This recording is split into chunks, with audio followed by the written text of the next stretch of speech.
Ladies and gentlemen, welcome to episode 64 of Apron Work Podcast with Show Boys, Recipe Speech and Walt. Okay, I had to do it once. It's my first time. All right, yeah, it's no Peach, no Walt, but for the first time ever, I think this is the first time I've recorded without Walton.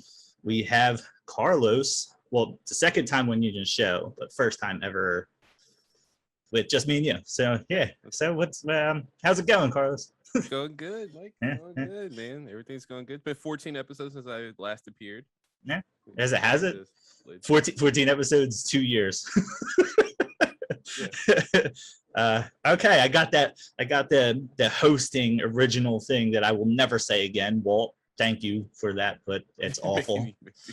As awful. I will never say Chub Boys again in the beginning of this. But yeah, so this is exciting.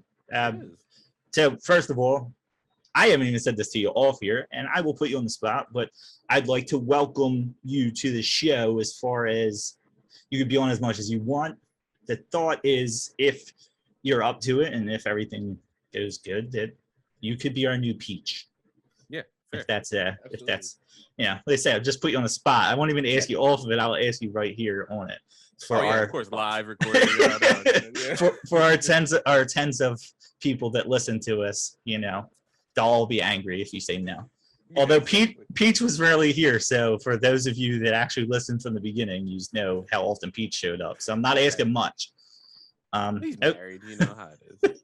Not like we're married. Or kids. Well, he was so into wrestling too. That was the biggest thing. That's the best part. That's the best part. Yeah, absolutely, man. I appreciate it. Thank you very much. Yeah. So kids permitting. yeah, that's the biggest problem. Schedules and everything like that. That's why, for those of you that seen, and you actually sent a question, and I haven't done it yet, but that's why I was going to break up some stuff with doing Q&As myself, because I work from home. I have nothing else better to do at night, and I just realized I left the fan on. I don't know if that came. Okay, I don't know if it came out on there, but it gets very hot in here. There's no AC or fan, so hopefully that not come across, because I'm not re-recording this. So I completely lost what I was saying. I was going to do the Q&As to break things up because I have nothing else better to do at night. So that being said, this episode was done purely so I can complain about people complaining. That's what this is. Walton got on me last episode about, I guess, quote unquote, shitting on WWE, and that was not my intention. They just make it so easy. Yeah, it feels a little deserved. But for those of you that did not already see the title of this episode, the whole point is to compare WWE, AEW, talk about the differences, why you can like both, because that's in reality they're not the same thing. WWE has good things going. Yeah, and we'll get into it when we'll start talking about that. But like, there are good things going on, compounded with dumbass decisions. Like, I have one that's a really good thing, and it's also a really bad thing at the same time somehow. Okay, so we'll get into that. Well, I guess then there you go. See, I have no timeline for this. I have no organization. We will jump all over the place. We'll start with Carlos. Name one good thing from WWE. I'm going to start with the one I was just alluding to, the good and bad. Braun Breaker. Braun Breaker is, like, blue chip, amazing athlete. I don't know how much time he spent in the performance center, but he's got it. Got it. He talks like his uncle and dad. He looks like his uncle and dad fused together, Dragon Ball Z style, with those Potor earrings. He is just oozes like an old school charisma, and I love it. I love what so far his in-ring work. I'm actually not even upset with 2.0, him being rocketed to the top. Right. I know it's like all about new faces. And I think going him and Ciampa is a good idea. Like, they're both strong and stuff. Now, the criticization is his name's Braun Breaker. That's the most dumbass 80s, early 90s WWE name ever. And you know it's bad when like CM Punk, who's now back, thank God, to save us. He's like, no, this dude's awesome. He's just a dumbass name. Like CM Punk's a dumbass name. So we got to get past the name. We do have to get past that name. But that just speaks so ill of WWE creative. And then the rumors coming out that like they're not even allowed to talk about his uncle or his dad. Yeah. Like no mention whatsoever of the Steiner like legacy. Like those are two of the best pure athletes that's ever stepped in a WWE ring, a WCW ring, a New Japan ring, and you can't talk about him at all. They can allude to him. They call him. He's got the face like a dog-faced gremlin. Like, come on, man. All right. No 20-year-old who's watching NXT 2.0 for the first time understands this reference. I do. I'm almost 35. Now, I want to try to say something good about WWE, and I will, I guess, retort that by saying, do people know who the Steiner brothers are? The target audience that they're going for, do they know who they are? That's a good point. And it actually benefited a guy like Bray Wyatt not constantly talking about his dad. That's true. I think you don't want to pigeon. I think that might be that the problem is what they want is what the Steiner brothers were. And I think that's the problem. Mm-hmm. You know, that's what they want out of him. And I think that's where the confusion comes in a little bit because they're trying to make him look like them. Exactly. Without calling them. That multicolored singlet. It's like what Scott used to wear back in the day. Yeah. I guess it would be like bringing out both Bray Wyatt and Bo Dallas, having them both dressed exactly like their dad. Yeah. And making no reference to them, not talking about either one of them. So that's where I guess that's where it comes in. But when Braun Breaker eventually leaves WWE, I would assume so, right? And not in a bad way. Like maybe he pulls a Danielson and it's like, hey, I want to see greener pasture, see what AEW looks like, see what New Japan looks like, see what Impact looks like. He has the best opportunity because now he's not a Steiner. Yeah, that he can be Braun Steiner. Yeah, or whatever his real name is. Yeah, or what was it, Rex Steiner? Rex was what it was alluded to before. So if that's not copyrighted, he shows. Is that Rex Steiner? Rick Steiner's son? Yes, Excalibur, it is. I see. I guess my thing would be I think they're going to push him to the moon. I think he's a Roman Reigns. Hell, even Braun Strowman, I don't think would have left on his own accord. You know what I mean? I don't think so either. He fits the mold of what they're trying to do, and I think again, I don't like it. I mean, I'm going to make that plain and simple. I'm allowed to not like it.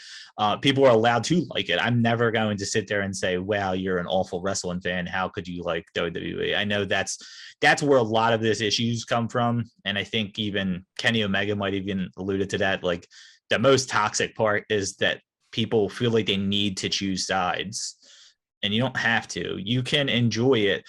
WWE is not gearing towards the same audience. And as much as it sucks that they let guys like Adam Cole go, and I know they didn't want Daniel Bryan to go, but those guys fit the mold of what AEW is trying to do. Yeah. And it's to appease fans that enjoy wrestling first, storyline second. Mm-hmm. And WWE is storyline first. I mean, I don't know how many times I've seen where they list how much wrestling per hour there's been on every show, and Dynamite and Dynamite and Rampages. So I think NXT is the only one that comes kind of close. And they just, it's not the same thing. It's like, the only thing that ever worries me with Braun Breaker is if, like, right now I'm really high on him, but like if Vince and Bruce Pritchard don't listen to the fans, like it was clear that like, hey, maybe he like, right, let's say he's face, right? Becomes NXT champion and whatever stuff, but then people get soured on him. Turn him heel. Like Rick and Sky were awesome heels. Like the kid looks like he's got it in him. So don't wait like 8 years and then finally turn him like Roman. Because now Roman's heel, and there's my second one. That's a great thing in WWE. He's been amazing. Now that he's back in this new heel character, it's finally like, oh my God, I see what everyone else sees. Because I don't want that forced like push down my throat. oh, good guy Roman. Roman's gonna be the best. All this stuff. He's been champion for over a year, and I'm like, yeah, hell yeah, keep the belt for a little bit longer. Yeah. I don't care. Well, that's if you lose it, I was whatever. I'm not gonna be upset as long as it's not Goldberg.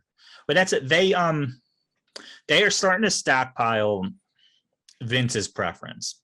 You know, you have Big E, you have Lashley, you have Reigns, you have Braun Breaker sitting down there, and as much as everybody's going to hate it, Finn Balor is not his cup of tea. Unfortunately not. No. AJ Styles suffer for that. AJ Styles is the only person that I've seen that has come off relatively. I guess Daniel Bryan too. You can put him in there too, where he does not look like he fits the mold, but they just understand that they have to put him there. Like he's just AJ Styles, and I mean AJ Styles hasn't really been much, but they felt like you need to. You know, the guy's done enough. You felt like you need to, but like the way they're going, Matt Riddle is another guy. I know why they love him, because they love the idea of being real athletes. A guy that, you know, I'm actually surprised that Shayna Baszler is not bigger purely because of her background. I mean, she was somebody that I expected to get pushed harder on the main level than and very few do I expect that. She was somebody I expected to come up and basically wipe everybody that's not a 4-horsewoman, you know, away. And then she bites Becky Lynch and in the neck and makes her bleed and all this stuff. And then gets like the tag team like treatment, and that belt doesn't get treated right. Yeah, like it should. And it is frustrating. That's someone who would have benefited from a manager. You know, like in my head, like I don't know, if I was Vince, in my like most of Vince's mindset, right? Like you're like, okay, you can't talk that great, which I would want that more. Why don't I take this other person, like a Malcolm Bivens, right? In NXT, dude's hilarious on the mic and really good, right? With Diamond Mine. Put him with Shayna, or like a Paul Heyman, make finally someone a Paul Heyman girl. Yeah. You know, and then have her be like, hey, like I kick ass, I beat the shit out of people. That's all that matters. Nah. You don't need me to talk. Well, that's what my thought always was, and this is pre-Roman, and I know what they're doing with him is fantastic, so I'm not going to downplay that. But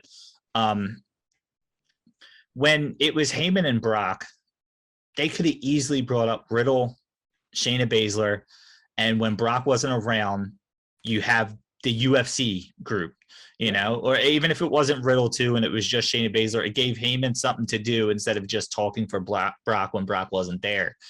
And yeah, that it puts her in another stratosphere, honestly, from day one. And I hate to say it, but there's one huge reason why she's not pushed, and I don't like it, but there's one huge reason. She's not as universally attractive as the other. That's me being as impartial as I possibly can be. No, she's not as universally attractive. And Charlotte Flair, I know she had work done to her and stuff like that, but she was one of those things. She has the name. She's Ric Flair's daughter. It did not matter what she looked like, but she physically is imposing. Where Shayna Baszler's a little bit shorter, you know, she's not. But like that's really what's going against her more than anything, and it sucks to admit it, but that's how they do it. I also think, and this to me, I don't care, and I'm with you. Like, look, insane. I always worried that her age would play a part. Yeah. Like I didn't even know she looks younger than she is. But she's like over 40. Yeah. Not that matters to any like legit real wrestling fan, but I fortunately think it matters to Vince. And I think that might be a contributing factor. I mean, who knows now? I mean, like, she did break off with Nia, so maybe, and like the draft just happened, and we'll have more fallout tomorrow night. And that's I could see them pushing her, because I think now that Vince took everything over, they want to go legit badass, believable, which is going to suck for certain people's guys. But I mean, it's just the truth of the matter is they don't want you to believe that a guy like Ricochet could beat Roman Reigns. They just don't want you to believe that. And there are people out there, I've known people that were I guess you want to call them fair weather wrestling fans, people that really haven't been into it since Stone Cold and The Rock, and they kind of watch it here and there. And I've heard a lot of complaints when Punk was at its peak that I can't watch this. He's too small. Like, I can't watch it. It's not believable that Daniel Bryan could go out and beat the Big Show. Like, to me, I can't watch it and be legit interested in it. And I get that part of it. I would say that, and this is me, I guess, personally, I would like to think that most of the people look at this way. It's no different than me watching a movie where a ghost just killed everybody. Yeah. Like, I'm not like that's, I always say it's TV, it's television. For you to say it's believable, like, we just had a bunch of zombies attack the Miz and Morrison, like, but you're gonna tell fine the next day. But you're gonna tell me AEW is not believable, and this is not meant to put WWE down. AEW does things that I don't agree with, but it fits my level of fandom, I guess. They give the fans what they want, and could it be to a fault at times? Yeah, but I'd rather watch something that's trying to make me feel good than make me feel stupid.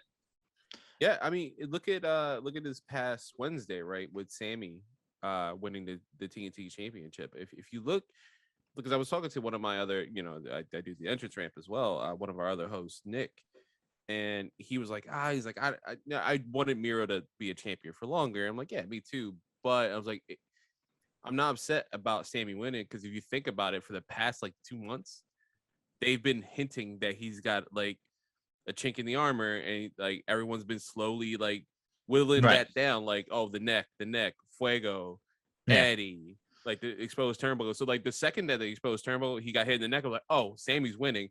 Yeah. And it's so telegraphed so perfectly, because we've had 2 months of storyline building up. Right. Like, if you watch those matches, you're like, oh, this is a problem for him. Yeah. That's why the small guy in Sammy could beat him. Yeah. And that's believable.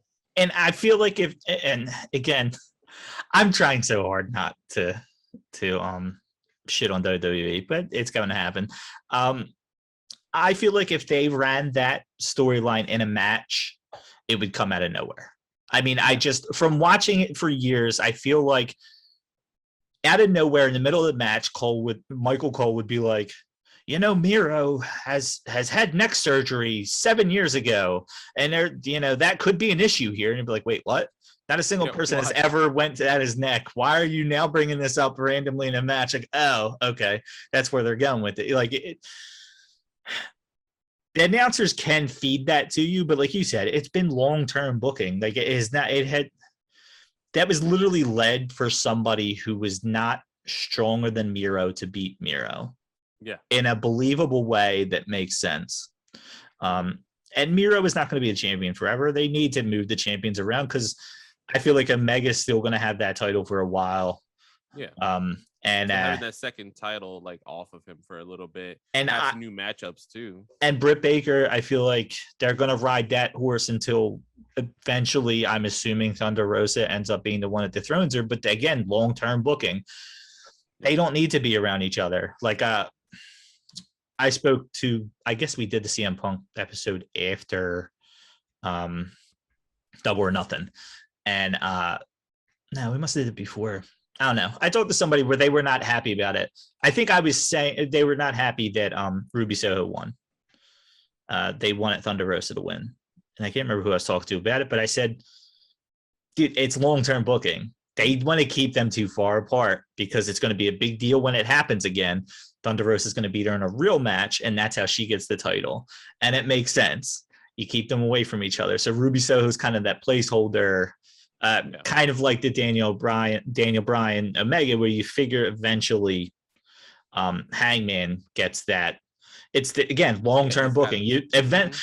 We all are expecting him to win it from him. We expect Hangman to win it. Now, could they go another way? They could, but we're expecting it. But we don't know when. And it's made it interesting, because they've hinted at it, and even Thunder Rosa, there's no way Ruby Soho is going to win that Battle Royal. This is Thunder Rosa's chance. Now she's out, and then now she's doing her thing with Cargill. Yeah, Jade. Yeah. I want to call her Jade. I don't know why, but yeah, Jade Cargill. So, now she's off doing that because they branched a storyline from the Battle Royal. I know it's crazy that these matches lead to other stories instead of look them. at Darby and MJF. Like they keep battling, separating, Yeah. battling and separating. It feels like Cena and Orton when they Yeah. started. It was like everyone kept talking about Cena is on Raw or is on SmackDown, and like they kept switching off, and they finally like kept battling, breathe, and like they're long-term rivals now. Yeah, So, like, it gave me chills when Darby said, "You can't break me," and he just laughed because I'm like, "Oh God, this is gonna be great. It's gonna be great," because nobody does it quite like MJF. It just doesn't. he's a special talent. Yeah, He's the 80s and 90s mixed with today, and just allowed to say whatever the hell he wants. Yeah. With no repercussion, basically. I feel like some of the shit he said, if he was Max Caster, he would be not suspended again, but off TV. Taken off TV. I mean, and to be honest with you, I guess Tony Khan's done that right a little bit, where Sammy Guevara was not suspended. All these guys were not suspended when things came out about them, and he took them off TV. He took them away from you. He didn't force you. He penalized them without telling everybody he penalized them, because as we've seen with Orton over the years, how many times can you suspend a guy until you fire him? You can't have him. That wellness policy is so bent and broken because of Orton. Like, but you've announced it so many times that he's failed this and he's done this, he does this, and there's nothing that happens. It's like, well, why are you telling us? Just hide it from us then. Hide it from us. Don't even tell us that you penalized them, because now it's like, dude, they ain't making us feel better that you suspended him for a day. He didn't get to do a house show. He's probably healing. He's probably happy as shit. He's still doing TV, but he doesn't have to do house shows, and he's still being paid. That's great. Yeah. Okay. One thing that you dislike, since I want to go here opposite a little bit, about AEW. I mean, these guys aren't tag champions. No, I do worry about some of the booking decisions. This actually, it does play with Proud and Powerful and FTR, right? Like, are the Pinnacle and Inner Circle still a thing? Because like, it feels like, I mean, Sammy won the TNT Championship, right? Yeah. Where's Jericho, Hager, Santana, Ortiz? And on the other side, like, the only mention of the Pinnacle we've had was from FTR in their like promo this past Wednesday. Right. Like, where's Wardlow? Like, with them, like, he should be chilling with them. Yeah. And Tully. Yeah. Even if it's just Spears, like you don't. It doesn't have to be MJF. You understand that you keep them away a little bit. I mean, no, I agree. Booking, don't get me wrong, but this seems like a weird outlier to that stance. Without mention of it, I think that's a big like that. The only reason I know kind of what they're doing is because I seen an interview with Jericho where he talked about he wanted to break up the Inner Circle so they can go do their own things and not be stuck. And Tony Khan said no. He said, you could still go off and do it, but I don't want you to break it up. So I felt like it should be mentioned more. I think the only times I've seen it was FTR mentioned it, and Spears posted something on Twitter or something saying like, I guess I'll have to take care of it by myself again or something like that. And everybody thought he was alluding to the fact that, he's been out there on his own without any backup. And I mean, Tully will come with him too, but like, why is not FTR like with him as well? Yeah. That's what it is. You don't need all five. I think at times it's too much when everybody's out there. But why isn't Hager out there with Guevara during the match? Just Hager. You don't need anybody else. Just Hager. Wardlow and Hager should almost be the guys that show up for these things. Yeah. Like the connective tissues between both. Yeah, because that's supposed to be their role in the teams, is that they're the muscle. So they should be out there protecting. Now, again, this is me insinuating, could you think that like, oh, MJF told Wardlow, no, you're just watching my back? Yeah. Make reference to it. Make reference say something, to it. Yeah. Because when you don't say anything, this oddly looks dumb. Yeah. Like I said, long-term booking storyline. Yeah, most people are not. I mean, I guess a lot of AEW fans are, but most people are not reading dirt sheets or checking Twitter for an interview. It wasn't even like it was AEW's Twitter where somebody, Spears said something. It was like his Twitter, and Jericho did some interview with somebody else that got a little bit of information out. And I'm like, okay, but yeah, there should have been a reference that Sammy wanted to go off on his own. He wanted to do it. He felt like he was getting lost, and it's as easy as that. I feel like I'm getting lost here. Yeah, I have my own goals. We just beat him twice. Yeah, like, I have my own goals. Oh God. Yeah, let me. I want to go after this TNT. Like, Fuego's my friend. He's not with us, but like, I want to watch his back for this. Like, go ahead. We all would, if they would have had one night of them just sitting there, and Proud and Powerful said, "We've lost focus since we've been here. We love you guys, but our ultimate goal coming here was the championship. We're going to focus on that. We're going to go do our own thing." And Sammy said the same thing and said, we've done what we can as a group. We got each other's back. Yeah, we'll be in a circle for life, but right now I need to focus on me. Then you're like, oh, okay, like I get why but yeah, it's just, I feel like it is easy. It's such a nitpicky thing, I think, a little bit, because I guess I'm conditioned to have things random like that happen in WWE for years, that like it's hard to notice it. Yeah. It's hard to notice it. It just is such a weird like outlier when you look at everything in AEW. It's like, why is no one talking about like Sammy and Proud and Powerful are still wearing their vests. Yeah. And that's so was Jericho and Hager, actually. Like everyone's still wearing their shit. It's just, and then where was everyone during the trials of MJF too? Like the trials of Jericho or whatever. Like that was like a weird outlier we were talking about at Entrance Ramp. Like we were like, why is no one mentioning stuff? Like just say something. One word on commentary. At the very least, MJF should have said multiple times, I told Jericho every single one of these ones, if anybody comes out, he loses automatically. And then it helps it. It helps it. It's just one little comment, because you know what? He mentions it the first match, and then Excalibur says it every other match then since. Just don't forget, if you're wondering why, if you're wondering why Inner Circle's not out here, it's because he said he's, you know what I mean? That's it throws it in there. Yeah, I will agree that that's been a little frustrating. And it's purely been them. I'm one of the few people, I love the groups. I'm not like anti. I know a lot of people hate that everybody's got to be aligned with somebody. I like it in New Japan. Like and Chaos I do too. And I think it leaves a lot of storylines in the future for when they break up and people join and I mean, you already see the writing on the wall for Adam Cole, Omega in the future. Some type of break in that armor and who goes with who and all that stuff. And I mean, we're talking maybe a year or two from now when that happens. And that's the crazy thing is, they've already have this planned out, and they will do little seeds. It's Wardlow and MJF.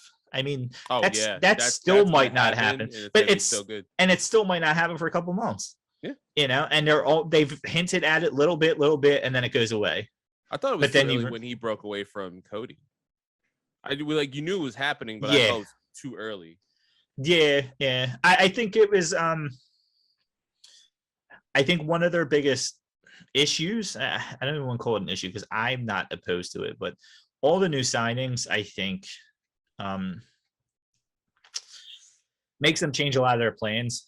When it comes to stuff like that. So I don't know if around that time that they expected it to be longer, and then other people got brought in, they wanted to move MJF this way and Cody this way, and they're like, let's do that.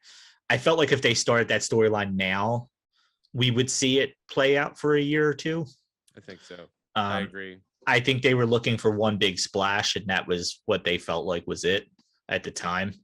So I mean, I'm not opposed to, I guess, talking about the signings and stuff. A lot of people hate it. I love it because AEW has done something that WWE has been unable to do. And that is, I feel like I see most of the roster every Dynamite on a 2-hour show. Yeah. There's very few times that I'm like, I haven't seen Moxley in like 4 weeks. Why haven't they shown him once? they use their backstage interviews, which are usually like 30 seconds tops, with a lot of effect. It's what NXT used to do very well. And I remember I used to love when Ciampa, when he first became champion, and you had Gargano, and you would hear from everybody. Velveteen Dreams doing shit in the back for 20 seconds, Aleister Black's coming out, and it didn't feel like hour-long segments where WWE does that. They got straight into the point. You seen them. All right, great. On to the next one. And they do what New Japan does very well, and that is 4, 3, 6-man tags, 8-man tags. They get their guys in there. And I know a lot of people hate it, but I mean, you're going Wednesday, right? I think I am. Yeah. So I mean, if you're not, I think we have an extra ticket. Walton's never actually answered me. So in the off chance that you're not, I think we have an extra ticket. But I want to see singles matches between guys? Yeah, but I want to see everybody I want to see. And the only way in a 2-hour show I'm going to see everybody I want to see is by them giving me an 8-man tag. All right, great. Because I didn't expect to see Kenny Omega wrestling. I didn't even realize it was his 2-year anniversary. We've gone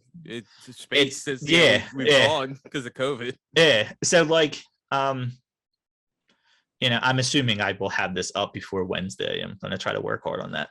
But if not, this show already happened. But I will be at the show in Philly, and I didn't think I'd get to see Kenny Omega wrestle or the Young Bucks. Or honestly, Adam Cole just wrestled last week. I assumed there was no way in hell I was going to see him. I thought I might see him, but not see him wrestle. I did not think I'd see Daniel Bryan wrestle. Is it in a tag? Yeah, but I don't need to see him wrestle for 30 minutes. I want to see him wrestle in general. They got the ladder match, which I was hoping they wouldn't tell me anybody who was in it, and they already told 6 of the 6, right, of the 7. Yeah, but there is going to be a Joker. Yeah. We'll see who that is. I had a theory about that.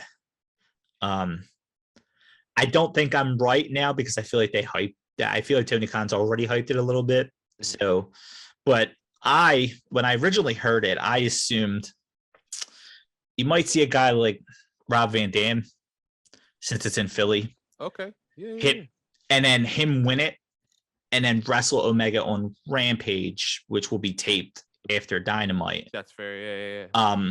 Just for a crowd thing. But then when they said it was a 2-year anniversary, I kind of went off of it because I'm like, you don't have to appease the Philly crowd. You're probably going to want to appease your national crowd.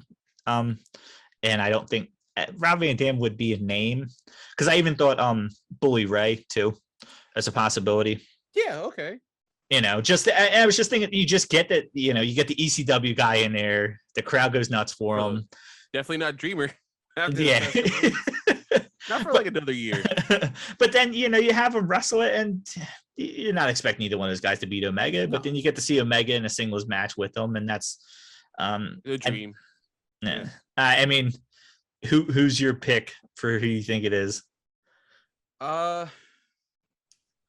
See, yeah, I for a while was thinking maybe someone new, like a Bray Wyatt or Rotunda, whatever his name is, his real name. But I don't know his contract status, so I'm thinking it might be Hangman. I don't know if his baby was born. That's the thing. Like, that's why he's out. Yeah. Non-kayfabe is like he's having a baby, and I'm pretty sure he takes COVID crazy serious. So yeah, I'm pretty sure he's like, hey, I want to be home with the kid, for a little bit, and then come back. I feel like from the Philly crowd perspective, it needs to be like one of them 4. I can't imagine. AEW fans very barely boo unless it's Cody Rhodes or QT Marshall.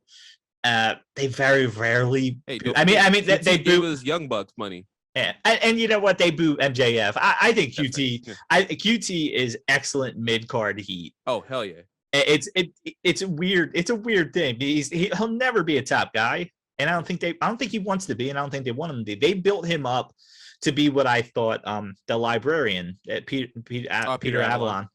I thought he had the potential to be, because people wanted to boo him so bad that they could build him a little bit. But then they did the whole thing with him and Cutler, nobody winning a match, and that kind of put that out there. But that was all BT shit. Yeah.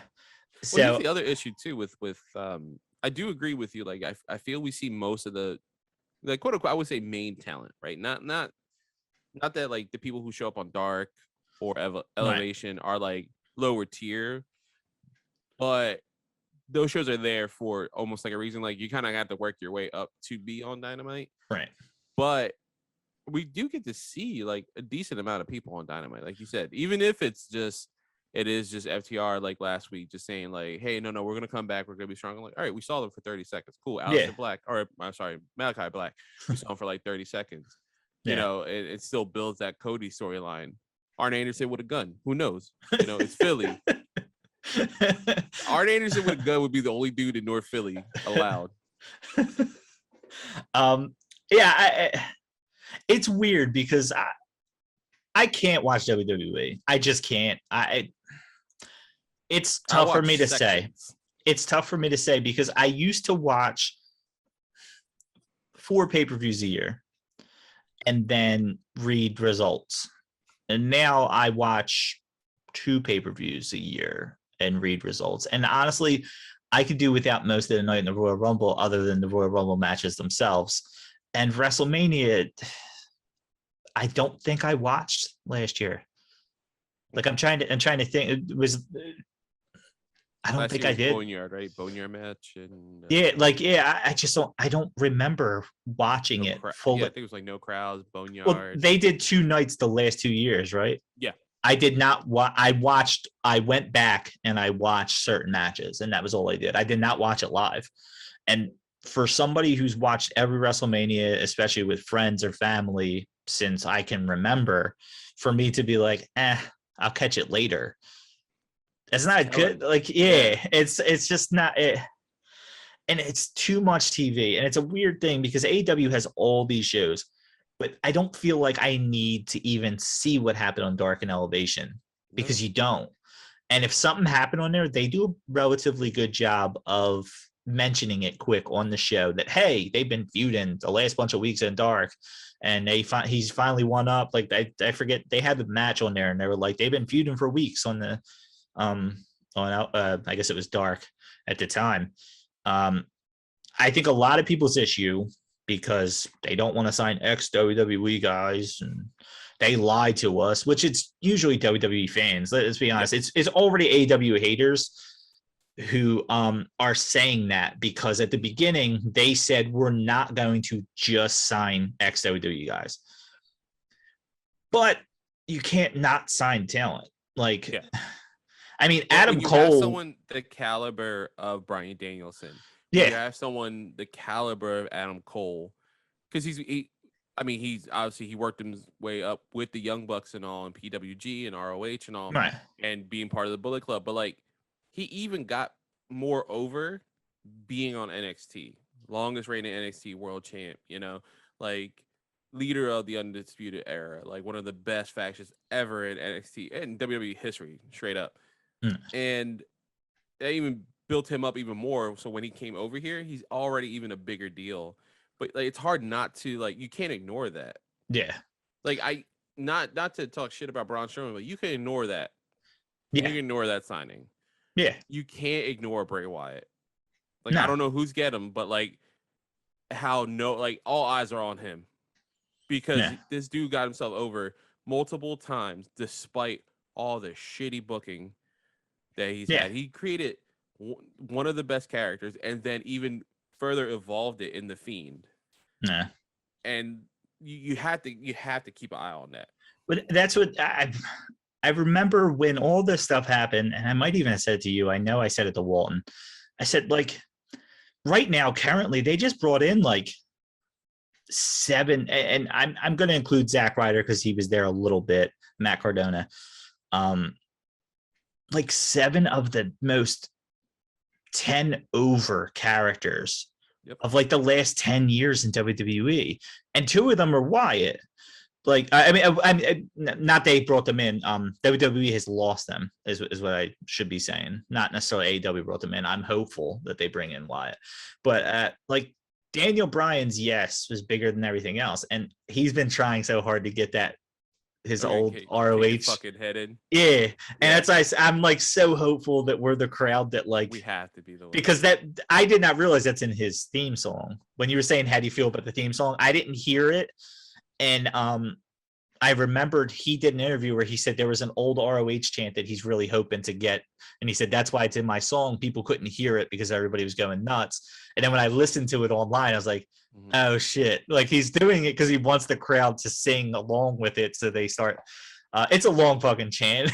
I get it. I see. We could do it. Yeah, I have faith in Philly. But your instinct, as most crowds would be yes. I mean that was something bigger than WWE. Like that was, but like Punk was bigger than WWE. Despite all the shit they try to put him through, yeah, he's still bigger. Fox legit promoted The Fiend over wrestling. Yep. I remember watching football on Fox when SmackDown was coming there.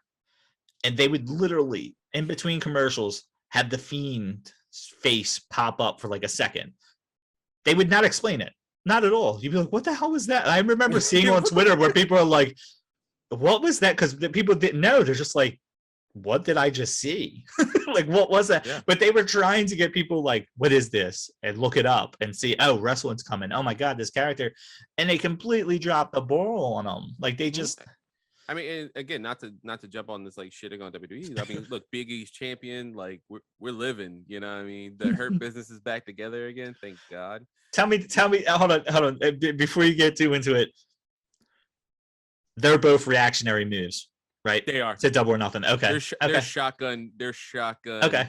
Decisions. That Hurt Business. The Big E. I think it was going to happen, and they definitely pushed it right away. Hurt Business, 1,000%. There is no explanation for it other than the fact that they knew it pissed people off and they want to bring them back. It's solely to get people to watch them again, and that's Absolutely. What that was. Because the Big E thing was rumored for tomorrow. That was the original timetable. Apparently, it was rumored that Big E was going to win it tomorrow night. He was going to catch it. And literally everything he did the day he won, he was supposed to tweet out tomorrow. Like he's supposed to be like, hey, I'm going to cash in tonight. I'm going to make sure that the title stays on Raw because I think Bobby was supposed to go to SmackDown or some shit like that, you know? Okay. But everything was supposed to happen tomorrow. They just did it earlier to get more eyes on the product, which it's never right. And I'm more hopeful that like, so Big E was always supposed to be champion. He was always supposed to cash in successfully. This whole thing was supposed to happen just weeks later. It's the equivalent of Daniel Bryan. He was not supposed to make his debut at Double or Nothing. That's right. He was supposed to be. It was supposed to, right? Yeah. Then the reason why they pushed it up was because they were worried that COVID was starting to become more prevalent. They were worried that they might not have fans again, and they were worried that, I guess, because Punk apparently been talking to for a year and a half, and they had to delay it. They were worried that what if stadiums close down again? We have Daniel Bryan sitting here, and we don't want to debut him without a crowd. So they pushed that up. And I think that's why, as much as it was awesome to see Cole and Bryan, why you got both of them in the same night. Because they were like, we want to debut them in a live crowd. Because now if things close, we debut them in front of people. We're good now. That's not a fake chant. That's not a fake piped in noise that you hear when you look up that video. You know what I mean? Yeah. But seeing the reaction and hearing that like Vince didn't give a shit about Punk signing with AEW. Obviously, they have legit heat. But Fox is like, what the hell did you do? You dropped the ball. This dude actually wanted to wrestle, and you didn't let him come back? No, get the hell out. Like, they're pissed. The fact that, like, you can tell, and not just for, like, wrestling fans, SmackDown's the A show now. Yeah. So much so, because they have Brock Lesnar, they have, like, Roman Reigns, they have Charlotte Flair.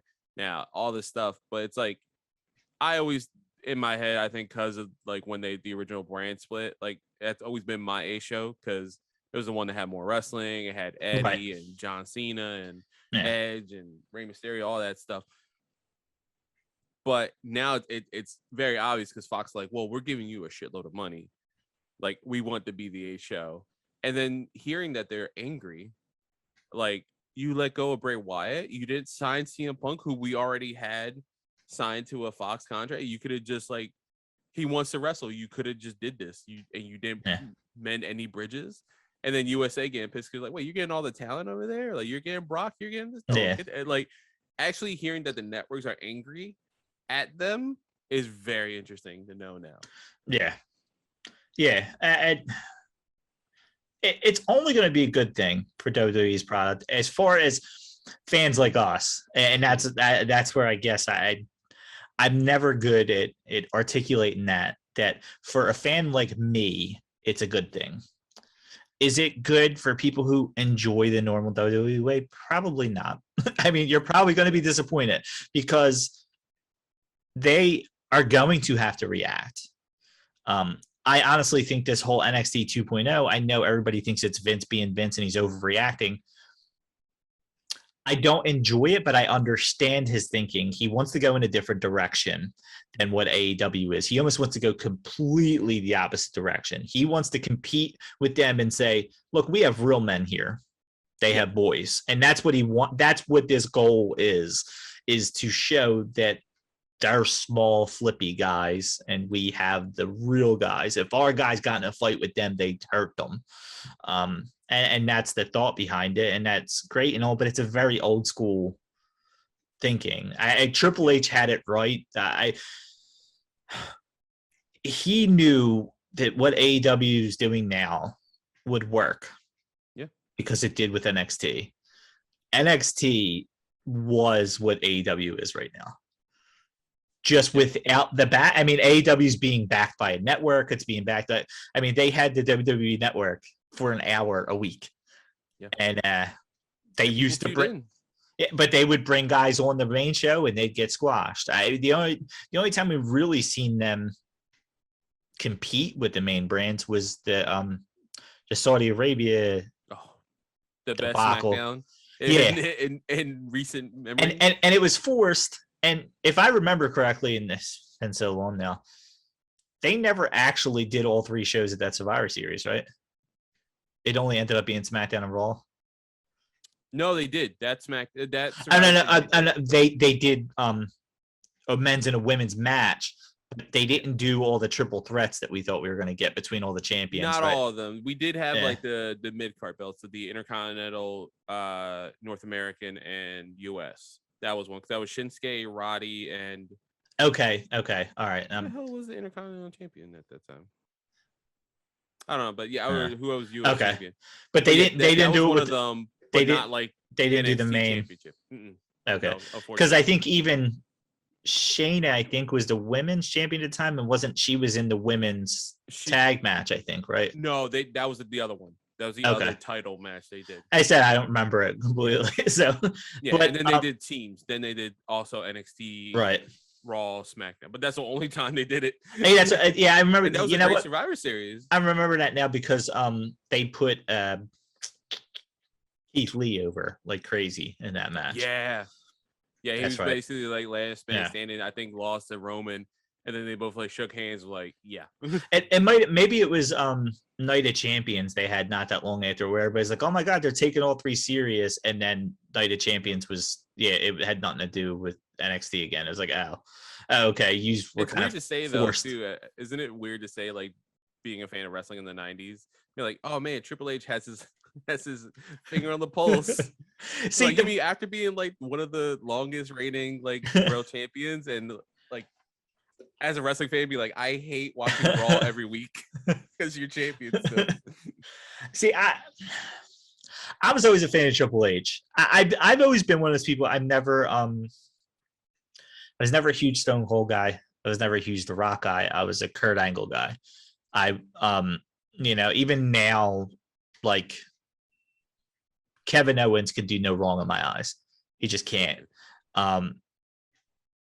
Like anybody else, you like what you like, and that's I want Kevin Steen in AEW. Oh, cannot. Selfishly, I want Wyndham Rotunda in AEW. Selfishly, they can cut all the other fat. I know a lot of people, and Jer, who's been on this show before, for those of you that don't know him, he was mad, I think, when Punk came back. And it wasn't being mad at Punk. I think it was Punk. He said he was worried because all these ex-WWE guys. And I said, you can't look at it that way. Like, you can't. Punk was hard. Punk before WWE. Adam Cole was Adam Cole before WWE. Did they put him in a national light? Yeah, they did. But Punk and Bryan Danielson, they made indie wrestling cool before they went to WWE. Bray Wyatt is a WWE guy. Miro, WWE guy. I get those. Cody, technically, WWE guy. Big Show is WCW. Mark Henry, WWE guy. Dude, he won the championship. But you look at it. Aleister Black was a name before he got to WWE. Yeah. The reason why he was loved from day one is because people knew who he was from before it. It's hard for me to call these all ex-WWE guys. Yeah. It's WWE gave them a spotlight. Yeah. And they underutilized most of them. And I know a lot of people are like, well, what's AEW doing for them? Well, I'm sorry. They don't have 12 championships to put on all their guys like WWE does. They can't all have championships. Like, they just can't. Malachi Black and Cody Rhodes story, I love it. And I hope it keeps happening because it's keeping him out of the picture. The same thing with Pac and El Idolo. Let this slow burn, because what I'm hoping for, and I hate that there's so many heels, so I don't even mean to say this out loud, but what I'm hoping for is for a Lucha Bros turn on Pac eventually. Go with El Idolo, and then you get Proud and Powerful and Lucha Bros. Yeah. Because refueling that thing from and I don't know that you're going to get it with them both being faced right now. No. And team definitely be faced. And those were the two teams that needed the title. Like FTR, I think will eventually get them back if they're there long enough. Yeah. I think they're the and Young Bucks will too. But those were the two teams that needed it. Lucha Bros needed to win that match. If they didn't win that, I always say they did. They made. I assumed they were going to win just because I was like, oh, I wonder if they want the Young Bucks to be champion. If they want not themselves, but they want this storyline to us being on top to be so long. I was like, oh wait, no, they didn't. They need to incorporate what I would like to see with this Forbidden Door open is having more of these matches that are under certain the fact that the IWGP US Championship has been defended on Dynamite and pay-per-views is amazing.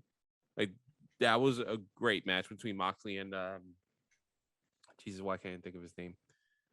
He just wrestled Kojima, but before that. You mean, but you're not talking about Archer, right? You're talking about yeah, I can't. Blue Thunder. I literally I can't. That's his nickname. I just can't think of his name. I'm not as good with the New Japan guys, so. But that belt was defended multiple times on Dynamite.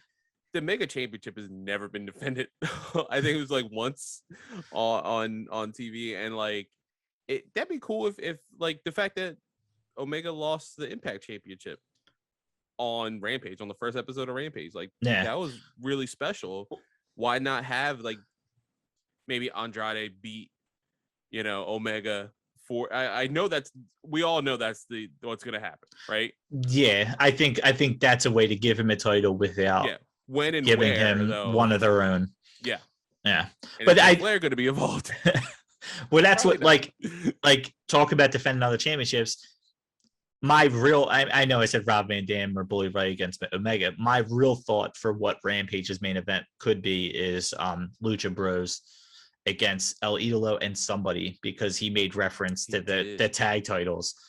And I could see them defending the AAA titles at as the main event for Rampage, depending on who he brings in. For a Philly crowd. Yeah. Punk wasn't when Punk mentioned that on Dynamite when he was talking shit about Philly and Long Island. He's also not wrong though. We have a lineage of being such big wrestling towns, Philly, New York, Long Island specifically as well. Them, Chicago, even though they keep going to fucking Chicago for all these pay-per-views, they need to come to Philly. COVID needs to stop. They need to come to Philly for a pay-per-view. We need somebody who's born here that they're desperately trying to sign, and they'll don't. I don't care what they say. I mean, I think there was two big things why Chicago became their place. In all reality, there was two huge reasons. One, I think their partnership with the Pro Wrestling Tees. Yeah, because their place is there. I think when they were first getting off the ground, Pro Wrestling Tees was backing like everything, so it made sense. You're bringing crowds to those conventions and they're all going to Pro Wrestling Tees for signings and all that stuff. Punk had something to do with it a little bit, a tiny bit. They were like, hey, if we can be in his backyard constantly, it's hard for him to ignore. You're like, hey, we're still here. I got a shitload of money on the table if you ever want it. Oh man, I was going to actually shit on AEW and I don't remember what I was going to say. We said something earlier and I was like, ooh, I got to remember this because I'm actually going to badmouth AEW in a certain way. I can't remember what it was. Rampage needs to be 2 hours. No, I like the 3 hours, honestly. I do too. I like the idea of bigger roster now. I would like when they do their specials. Yeah, I like that you maybe get a monthly special instead of a pay-per-view, and it has the pay-per-view feel, but it's a 2-night special. You get it Wednesday and Friday, and you get 4 hours, and you're not sitting in one night and watching it, and it's good. Oh man, there was something I was going to shit on AEW about. I'm so mad. Because I needed to shit talk AEW one time. More championships? I do agree. I feel like they need a trios title for the men and a mid-card women's title. I know that is the room. I'm surprised they have not gone trios yet. Honestly, I'm surprised. I'm very shocked. Yeah. So many people come from that lineage. And in New Japan or like Mexico. From day one, there's been groups of 3. I mean, they literally did Death Triangle, I'm pretty sure, with the mindset of doing it. Like, that's the only reason those 3 guys got together. And right now you have the perfect trio to start with the titles with the Super Click. I don't know why. It feels like they're taking not. I felt this way with the TNT Championship as well. I felt like they took too long introducing the second time, because I think that first year, like after that first time, we're all like, all right, where's the mid-card title, or like the secondary title, that the workhorse title in there, which it is, honestly. God, they've elevated to like that old school Intercontinental title status. Like, where's that title? Like, we need that, and then it got introduced finally. I was like, all right, well, it looks shitty. Like, well, COVID's happening. It's not our fault. You know how hard it is to get metal? See, and the funny thing is, the trios would have been perfect without a crowd to introduce. Yeah. Tournament. It wasn't something that you needed to introduce in front of a crowd, because now you're getting 6 guys in a night. You've already built all this. It's hard for me to see it happening because it hasn't happened, and I know they're talking about a new introduction, and that's rumored to be the mid-card women's, which I have never thought of ever, because we've never had it in like WWE, and that's I guess a lot of our bases. But that's such a great idea. Yeah. Now instead of a tag, because so far the tag team belts that we've had in mainstream women's television are not used properly, and they're both held by WWE. I'm happy they didn't go the tag, because AW does not have a roster right now. It would feel like NXT and WWE proper. Yeah. Like the fact that, like, okay, there's a few of those tag team champions that makes sense, like the Iconics. Like they were like right there. Like, okay, yes, you need to be tag champions forever, or like the Riot Squad. And that didn't happen. Was it now Sasha and Bailey? That made sense. Because like multiple times that made sense because of the 4 horsewomen. If like Becky and Charlotte wanted, that would also make sense. Any combination of those 4 would have made sense because of the history they had. But now we have Nikki Ash and Rhea Ripley. I was like, all right, well, you guys were former world championships. We need to give you something. Yeah. It was the same. It was the same thing with Shayna and Nia Jax. It was like or right now in NXT.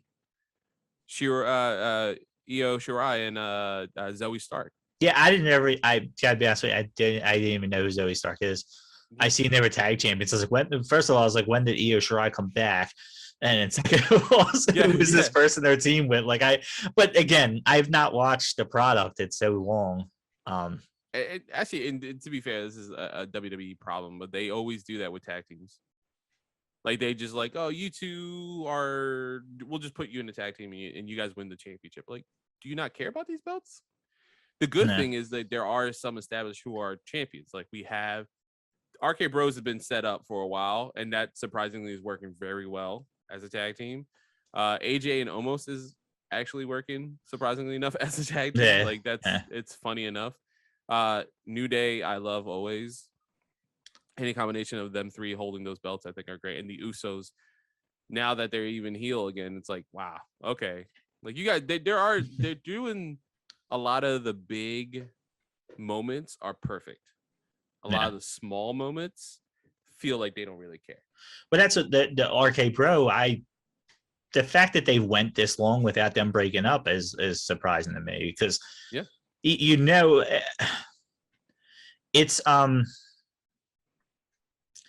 it's hard for me to say this because every time this happens, the same thing happens.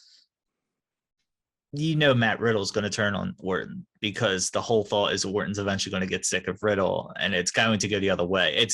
Jericho and Owens. You've seen it so many times that they put two guys together. The one guy finally gives in and they go on, they become champions.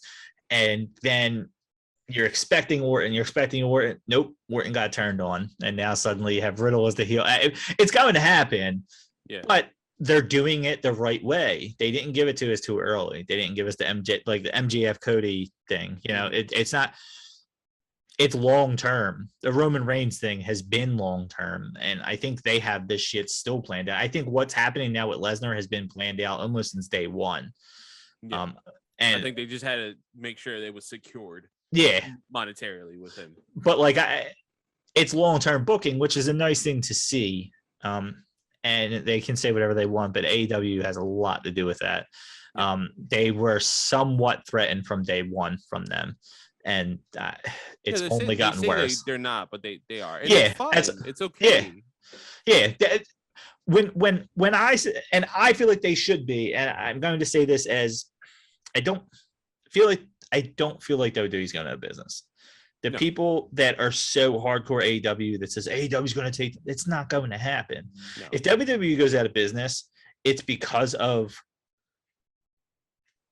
they want it to go out of business. AEW is not going to put WWE out of business. They are too much of a staple in our culture now that they can give you dog shit on a platter each week. And they're going to get enough ratings to justify keeping them open. It's just going to happen. Yeah, I mean, they have created so much talent and promoted so much talent that they are now mainstream figures. Like The Rock is a mainstream figure in all of entertainment. That's not even no pun intended, but that's what he is. He really is.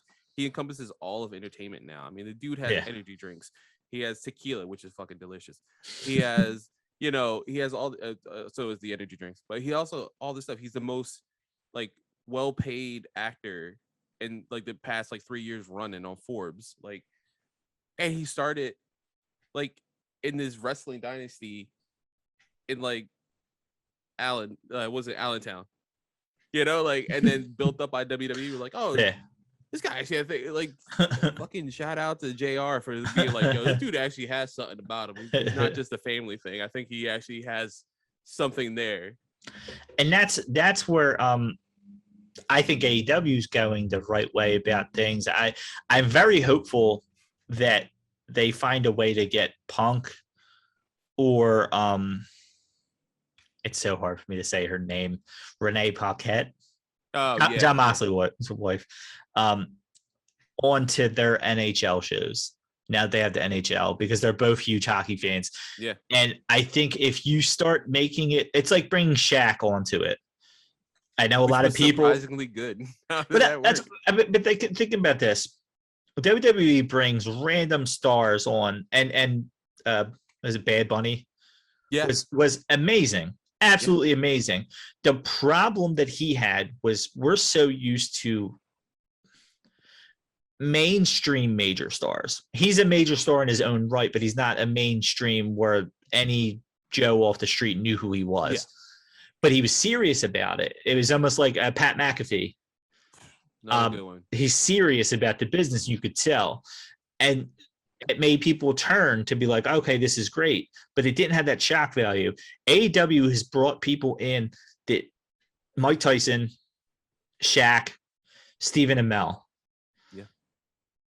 Have they really brought any other like random famous people? I'm trying to think.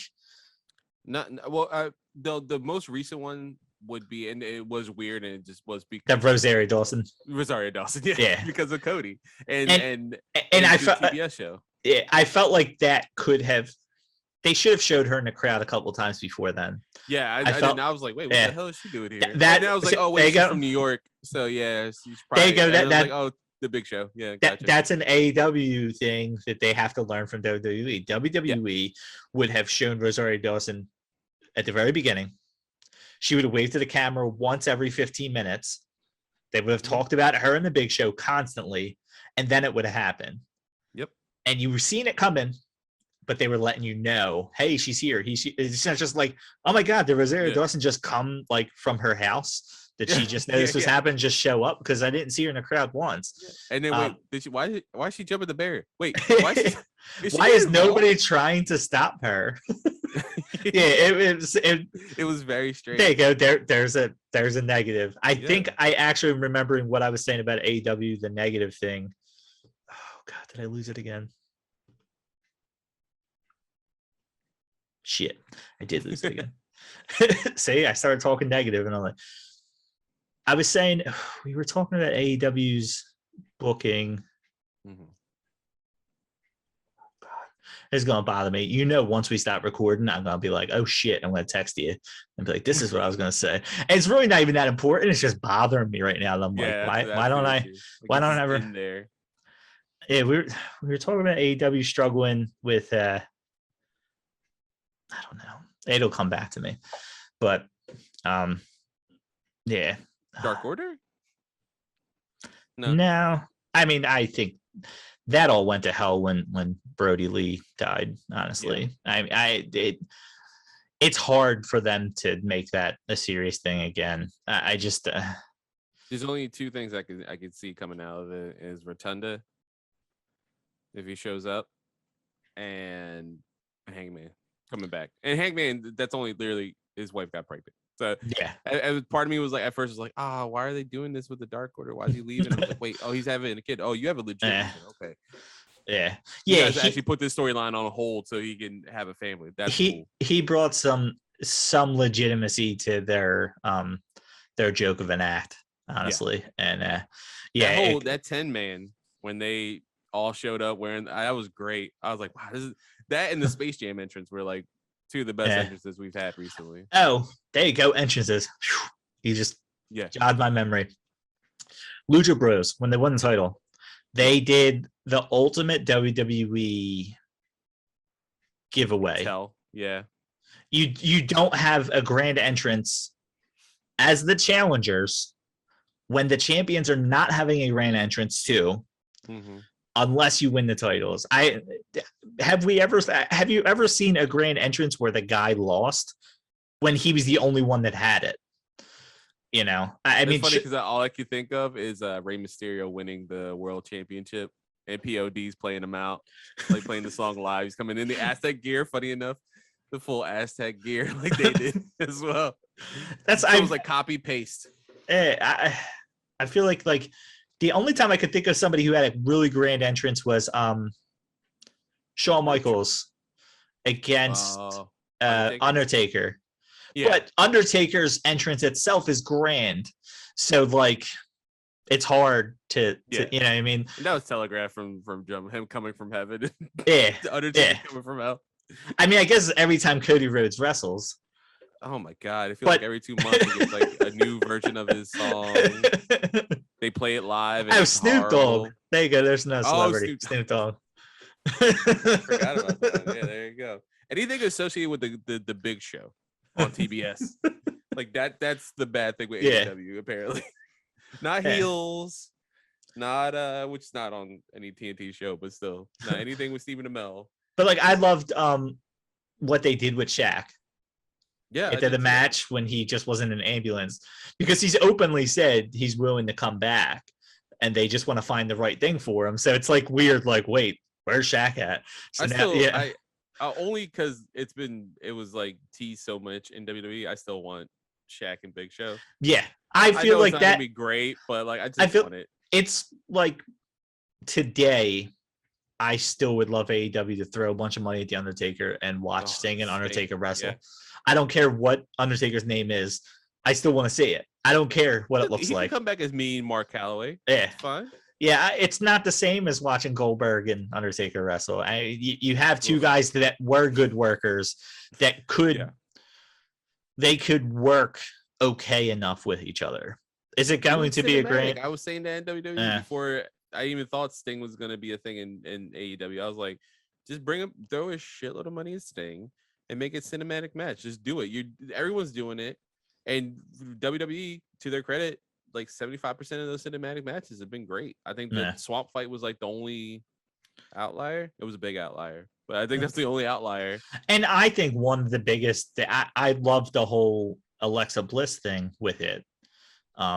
With her showing up, and you're like, is that Sister Abigail? Is it because of Braun, having the connection with her? Like, I felt like that was done well in that match, even though the rest of it was dog shit. But like, again, so credit to Jeremy Borash being in WWE. I guess that because that was who did all the cinematic matches in Impact. Yeah, but yeah, that shows you like. I'm sure Hardy had a lot of say in his, and Wyatt had a lot of say in his, and it shows you the minds that they have, and they just let them go. Like, I just don't get it. When Heyman and Bischoff got hired to run Raw and SmackDown, and you can see it clear away. When Heyman was running Raw, it was like you get Ricochet, you get Aleister Black, you get like all these talent with like Brock is still a big thing, but like he knew he's like, I can't, like, and no offense to Brock is the smartest businessman in all of wrestling ever. Yeah. I'll never take that away from him. And when he gives his shit in the ring, those matches are so good. Yeah. Especially around smaller people like AJ, Finn, like Daniel Bryan, like those matches are so good. And he gave a shit. Like, he looked like he's actually having fun. You could tell when he's brought back when he was happy and they let him kind of pick like what he wanted to do, kind of thing. They didn't just throw money at him. Royal Rumble. I actually like that Royal Rumble where he was like kind of defending the championship, and like he was like, yo, you got to beat me. And like when like Keith Lee, like everything, that whole thing was great. Like Keith Lee coming out, was like, "Oh, you a big boy, huh?" I was like, "Yep, I'm so in." And like when he's having fun and he's getting paid, that's a special Brock that like we don't get very often. Right now, I actually don't mind the storyline too much. I mean, of course, it cost us Finn Balor and the Demon losing by a rope breaking. I actually watched that whole pay-per-view. That's one of the few ones I was like, yeah, I actually have time. I'll watch it. I'm similar to you. Like, I've only been watching like the past big four. Just haven't been like disillusioned with wrestling. I think that's why a lot of us stopped. Let's say like Apron, entrance ramp. Like we stopped because like everything on all sides just felt like so dour because of like COVID. Everything felt like weird. There was no fans. There was no like blah about it. I'm literally looking at. I have a list of all of our episodes. Right? I've been trying to keep track of it just so I knew the number because last week I guess not last week. Wow, it's been like a month since we recorded now. The CM Punk episode, I put XX for Punk, but it's actually our 63rd episode, literally our 61st episode that happened in 2019, October 11th. So almost 2 years ago, we were talking about the very first Dynamite. Yeah. Like that. Yeah. Literally the episode is called AEW Dynamite and New Japan Wrestling Fight and Spirit Unleashed and more. Because I think me and Walton, we went to a couple different shows. Oh yeah, they were all in Philly that week, right? Yeah. So Fighting Spirit was in Philly, and then you and me went to DC. Yeah. For the first episode of Dynamite. Yeah, we had to have talked about the first because Philly was show 3, right? Yeah, that was. And it was the second night, so it must have been 16. So yeah. So I probably talked about the Philly show. We probably talked about the Philly show a little bit. We did our first ever draft that next episode, and we haven't recorded since. But that just goes to show you that was supposed to be such a big moment in wrestling, and it was. But WWE had soured us so much that it was like, okay, like you need it to get into it, and a lot of people loved AEW when it first started because you got guys like Joey Janela. You got these guys on TV that you didn't ever think you were going to see on TV. Let's be honest here, not in the mainstream thing. And now they got pushed back to the wayside. And I think that's where a lot of hate comes from with the ex-WWE guys. A lot of these guys became favorites. I mean, Sammy Guevara, even a guy like MJF, who I know is still in the main event, but he's not in the title picture because there's too many guys for the title picture. But I think had they been able to start this way, they would have. Yeah, I think so. I agree. Like the guys that they have now, if they could have started with these guys and threw those other guys at Elevation and Dark from the beginning, they would have. And no offense to Joey Janela and Sonny Kiss, but that storyline does not deserve to be on TV. No. If you're a fan of them, if you're a fan of them, you'll watch them on Dark or Elevation. And then they give you reasons to watch it. I watched Dan Barry from Team Tremendous, and he was in a couple matches, I think, with Dark Order, and he posted like on his Twitter and was just like, hey, watch me. Watched, they're the only 2 matches I think I've watched on Dark or Elevation since recently, like the very beginning. Someone who wrestles for ROH, and I've actually I think like through some family connection, like my brother-in-law's like goddaughter is also a wrestler, who wrestles like independently around Philly. She just showed up in GCW for their emo fight night, where she booked herself, like she promoted herself on Twitter and got in GCW. That's pretty decent. Awesome. Like if you're just starting, like not just starting, but like really independent, like in Philly. Yeah.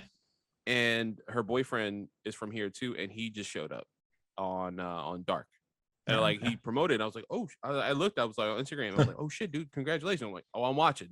Yeah. So I like fast forward to his match, and like I watched it. Like I'll catch like not full episodes, but I'll watch what I want to watch. Like when Proud and Powerful are on there and things like that, or FTR. Like I want to watch these people wrestle. Yeah. And they do a good job of like promoting, like having them have wins and stuff. But like, and that's Gun what Club is like one thing. It was like I was shocked when it was like, yeah, we have a winning record. It was like, oh yeah, I guess you guys do. And that's what and I will I guess for all the AEW fanboys, I'm sorry for doing this. I'll disagree with CM Punk. CM Punk's biggest issue with the record thing and all that was that most guys get their wins on Dark and Elevation, and people don't watch it. And he compared it to Goldberg's number, like jumping 10 wins every week. And he's like, unless he's wrestling, that winning streak. And he'd be like, he'd be at like, 20-0, and then the next week he's at 32-0. And it'd be like, how is that possible? He couldn't wrestle 12 times in 7 days. And I get that. I get that thought from him.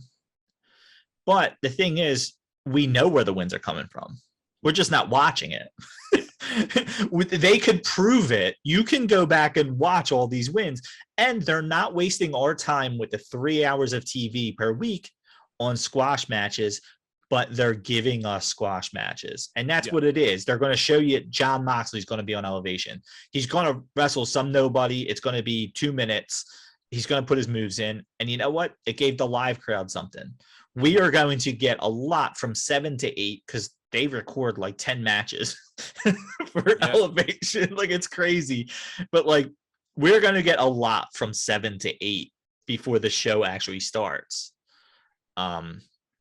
Of just these matches. And we're going to see the guys wrestle that like we didn't think we'd get to see. You're going to get Big Show come out and punch one guy for a second, or you're going to get FTR wrestle somebody, and they're only going to be out there for a little bit.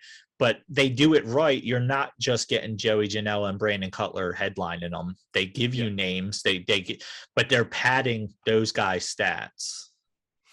The main guys. The only thing I would say, and it's not a criticism, it was something I would like to see on AEW proper, like either whether it be Rampage or or Dynamite proper, but I don't think it would work really, just because you're right, like they don't really play with our time on those shows. Is maybe not just having the recap on the lower third of like, hey, this person beat this person on Dynamite or Dark or Elevation. I've seen it, like it's on the bottom. I would prefer to. I don't know how they would do it, because again, you're right, like they don't play with our time, but have like a minute segment. We're like, oh, hey, don't forget, you can always watch Elevation and Dark on our YouTube channel. This is what you missed this week if you didn't watch. Like this person just beat this person. I was thinking, I'm more thinking of with NFL.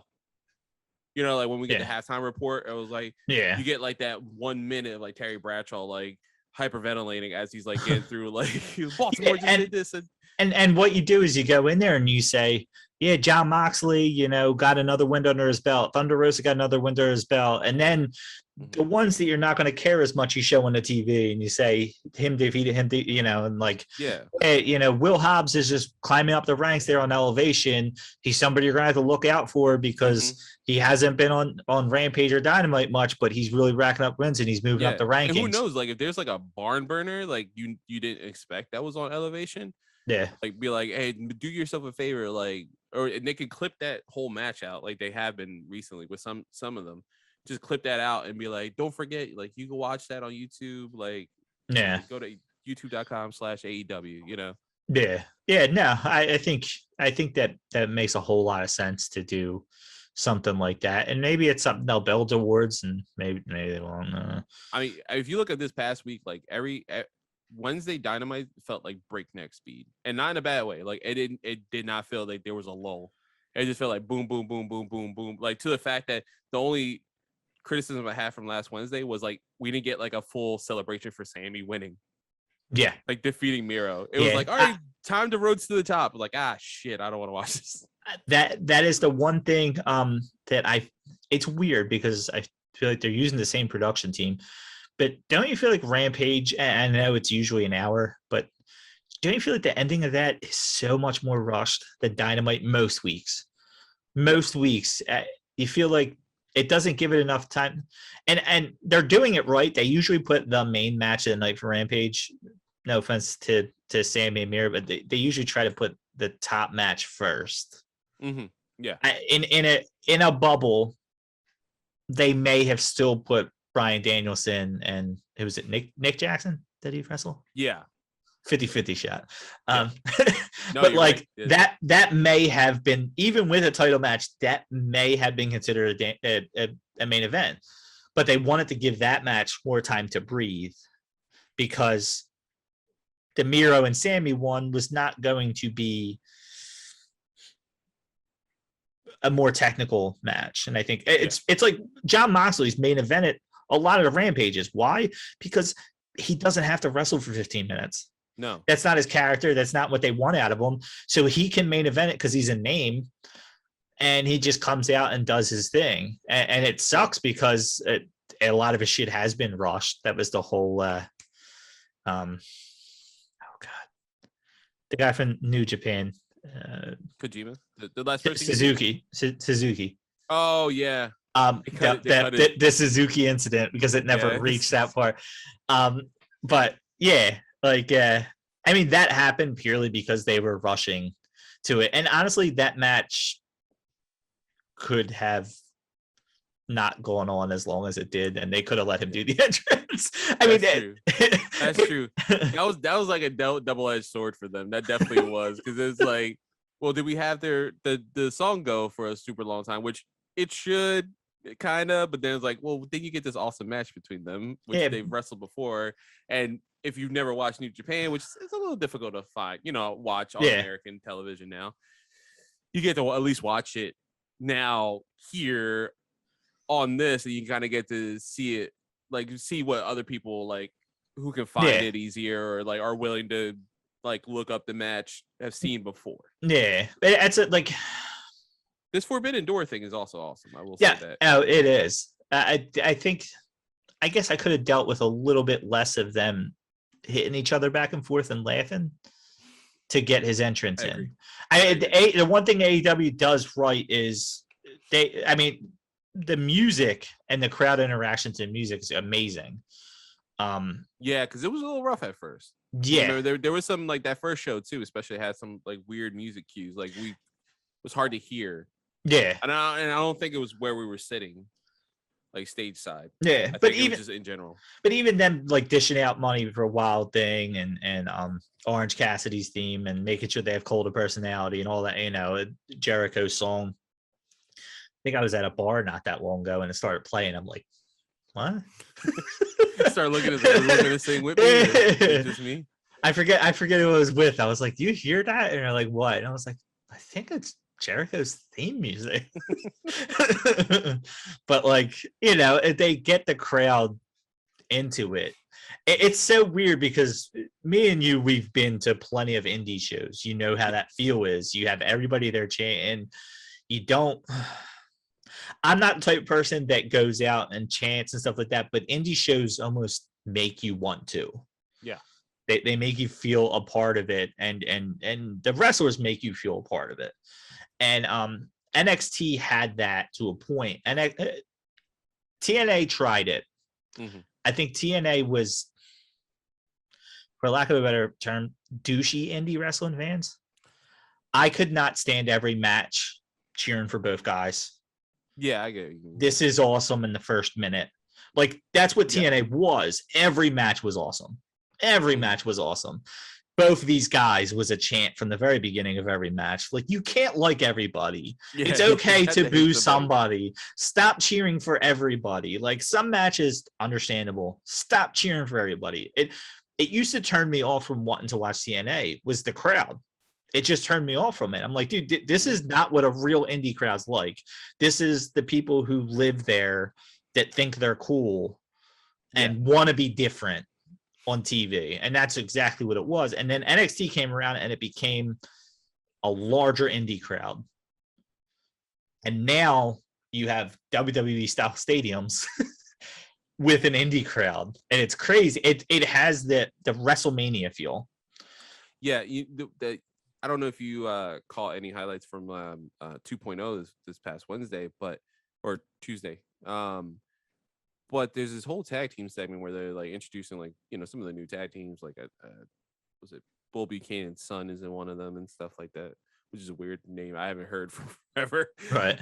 But his son's like in one of the new tag teams and stuff, and MSK come out there, the tag team champs and stuff, and they do all this stuff, and big brawl ensues, and like Imperium's fighting all this stuff, and then like MSK does this awesome flippy thing where they get out of the ring and they land perfectly on their feet because they're awesome like that, and the crowd is dead, just dead. That's like one of those things like, you guys need to start taping again.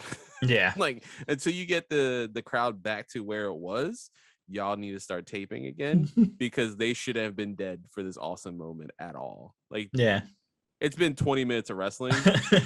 They should have still been hype. It was not like a WrestleMania where it's like 5 hours in and you're like, yo, I'm just tired at this point. Like, this, what I'm watching is awesome and I'm very happy, but I'm just beat. I'm so tired at this point. Like, I can't cheer. Yeah, I don't know. Like I said, NXT, like, I remember Ciampa coming out with Goldie and yelling at the old lady. Like, that still stands out in my mind. Like, when he became the champion, he's just like, I'm the champion, just like screaming. Was it Sasha Banks with Izzy? Oh, he was a big Bailey fan, and that whole interaction where she made her cry. Like, it's one of those things. The crowd felt like it was a part of it. I'm like, Izzy, don't come here. Well, she now goes to AEW. I don't know if you remember from the NXT. I don't know if you remember from the NXT shows. There was always this it was this taller guy, bald guy. It was at every NXT show. He's always in one of the first couple rows, always on camera. He was just always there. He was one of the guys always starting chants and stuff. He's at like every AEW show now. See. He was when it was in Jacksonville, I guess, because it was Florida, Yeah, it's easy for him to get. And I'm sure he'll be at every single one of the what is it? Dark now is being recorded at the Impact. Universal Studios. Yeah. So I'm sure he'll be front and center at those shows too. April. Let's see what happens in April. But like, yeah, I don't know. AEW has weirdly found that Monday night after WrestleMania feel.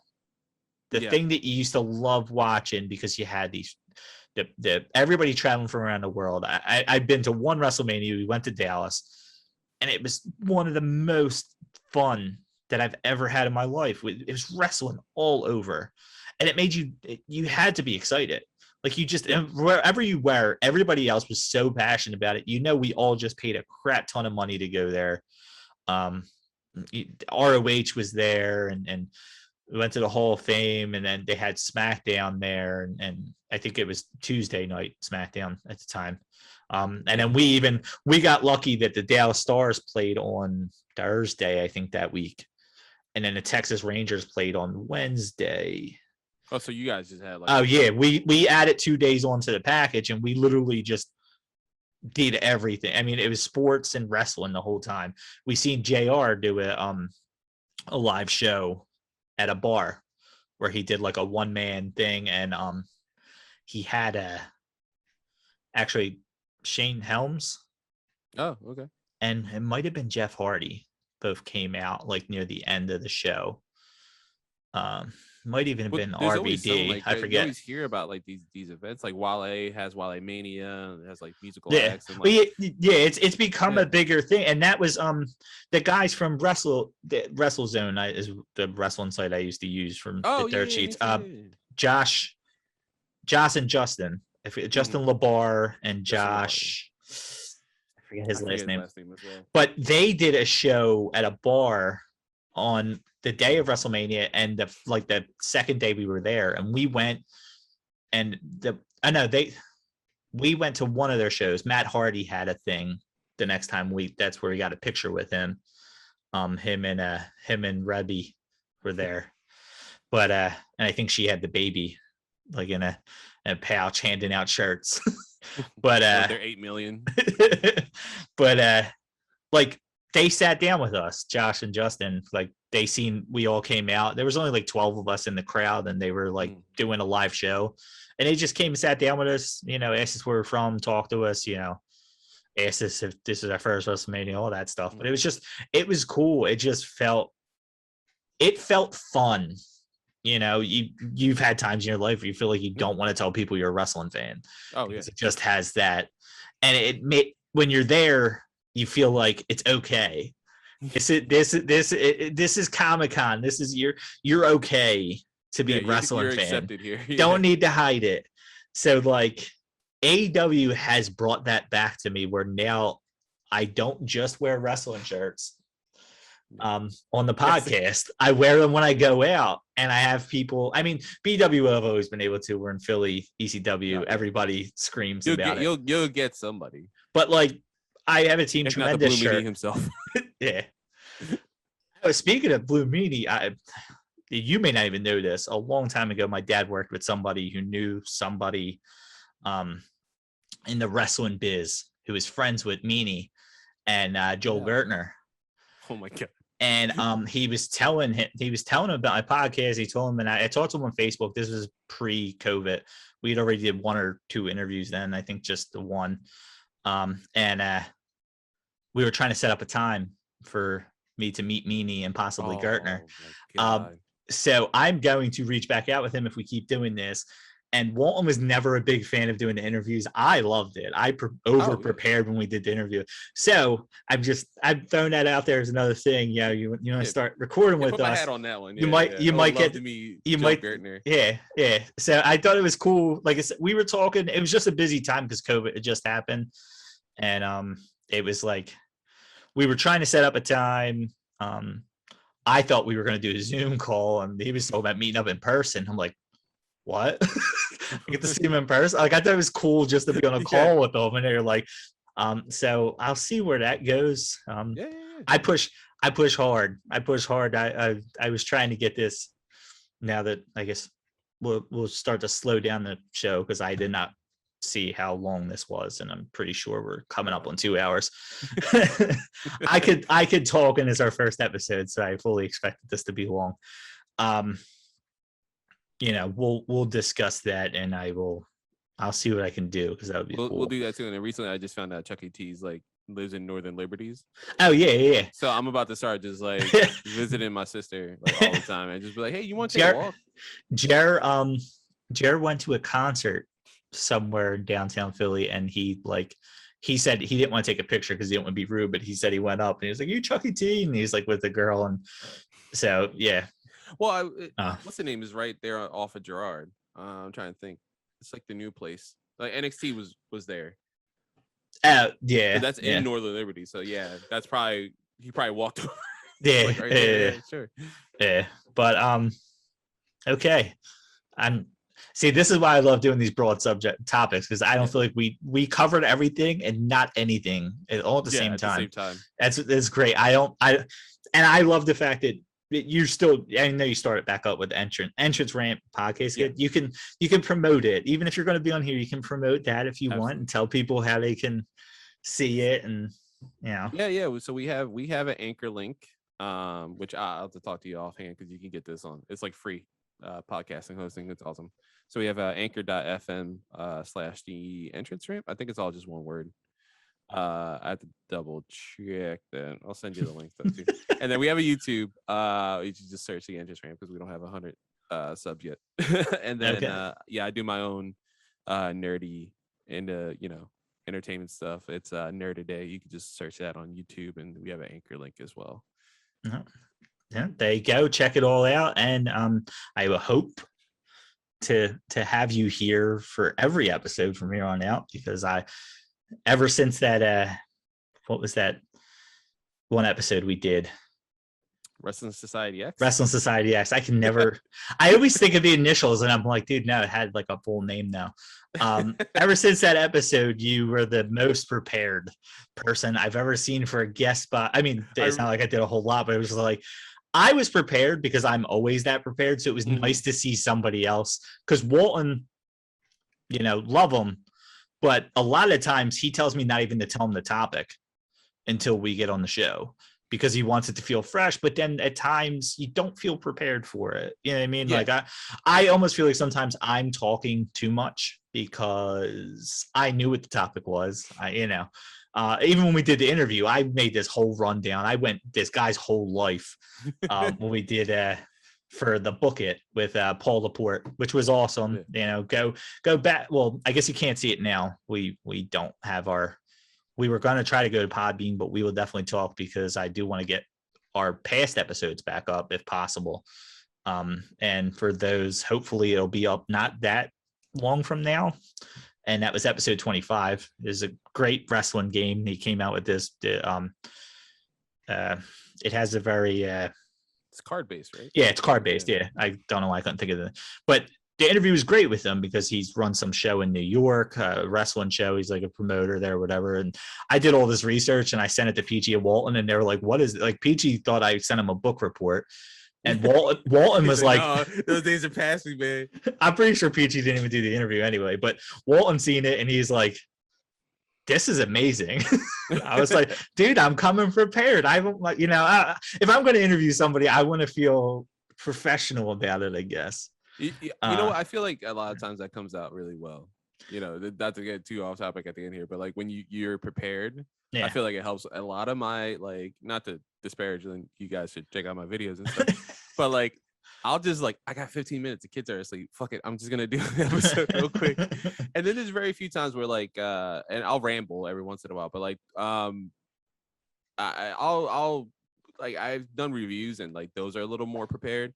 But like with my nerdy stuff, like I did one about the it's a very heavy subject, but the whole Activision Blizzard thing and like the sexual harassment and stuff. And that was more just like, I don't know, I felt like I came out like, even though I had no notes, I had like just the like Kotaku and IGN articles up and just kind of going over broadly. It was more just me like, hey, just don't do this to people. It's horrible. Don't be a piece of shit. Right. Yeah. No, that's why you were my like number one choice to be like, hey, Walton has a lot of stuff going on right now. We got excited when Punk came back. He does want to do it. We kind of fell a little bit into being busy before, and that's kind of how it faded out, because but like, I think people are going to have to get used to me and you talking, which I enjoy because they said you don't have to be prepared. I never want this to be cover the week's well, no, but like cover the week's events. You know, like I that's more what you guys do on Entrance, right? It's a little bit more covering. You know, what just happened in the week of wrestling. And I'm like, I feel like it's overdone. A lot of stuff I'd like it to be current, but I also want it, you can listen to it 2 months from now and not feel lost.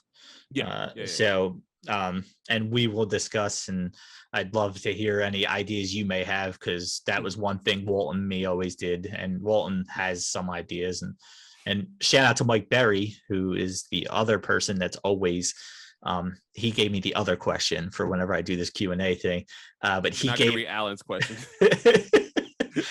He gave some top topic ideas as well. Oh, Alan put a question too. Yeah, well, it was more dirty. Oh, okay. It's a very Alan question. You know, it's funny. This is not a knock on you or Mike or Alan. Purely, I did not look at the questions yet, because when I was ready to record, I was going to look at it a little bit before it, get it, and then be able to answer it right away. I try not to overthink it. If somebody's asking me a question, spur of the moment always works too. Yeah, a lot of those things. I wanted that to be a little, like, I don't want to read it for the first time on there, because I'm sure there's going to be, if we start getting more questions. I only got 3 this time around, apparently 3.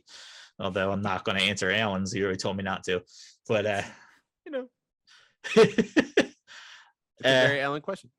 At the very least, we could always go over it between the two of us too. But I was just trying to look for a way to fill things in. And now I'm just rambling. And all right, you plugged your stuff. This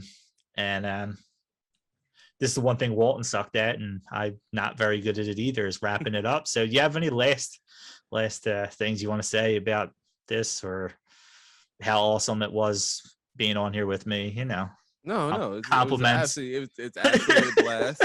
Sucking up to the new boss. That's right, Walt. You hear that? You're no longer the boss. I took over. It's NWO style. I don't want to be Virgil. That's all. I just don't want to be Virgil in NWO. But it's been cool, and this is a very exciting time for wrestling. Even though we could be hypercritical, and that's fair. Like, we just want the best. Like, I want the best out of WWE. I want Impact to be a little better and get more of a broader stage.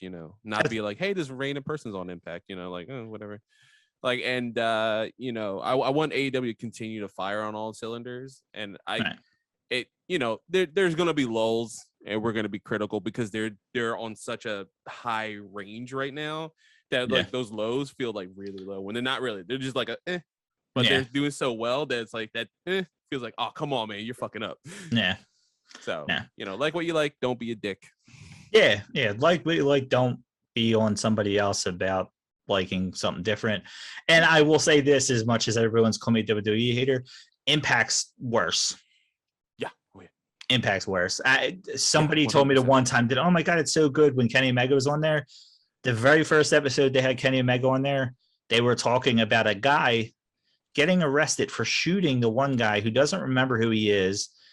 And Tommy Dreamer put him in a match to avoid jail time. And then the next had, was it Fatah Allah, whatever his name is? Oh, yeah. He's at a casino with Johnny Swinger. Is that his name? Yep, Johnny Swinger. Running the casino, which was just some felt on a table in the back. Yeah. And I was like, what is this? Yeah.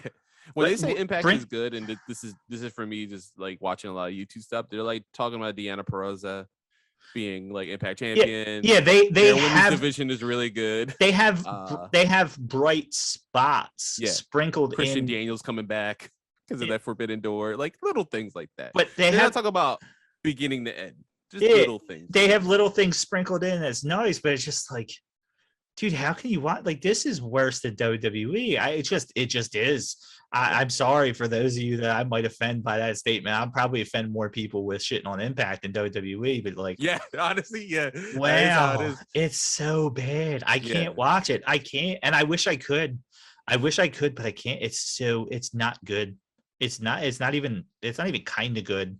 It's bad. It's really how's Cardona better at GCW and like what he just showed up in like Rhode Island or some shit, right? And he's like uber heel in this Indies, and then it's like Impact, like Cardona's like I'm just still Zack Ryder basically. Yeah, like no, dude, you just fought Nick Gage, like you just called yourself the hard. You just dressed up like Vince McMahon when he won the ECW championship. You made a spinner belt. Like you're an uber heel. Why Impact? What are you doing, Scott D'Amore?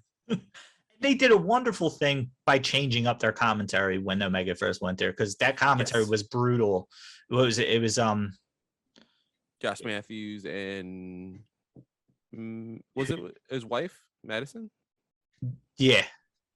She's a great wrestler. Don't get me wrong. She's great. I like that she's wrestling more. Yeah, but character wise, the move to Stryker and D'Lo was like, it needed to have. They put so many eyes on there, and when they made that, I think it might even been the second week Omega was on there. It was like this was necessary because that was brutal to listen to, but the product just didn't improve enough. And then the problem was a lot of people like to blame it on Omega and say, oh, he's not the draw he is.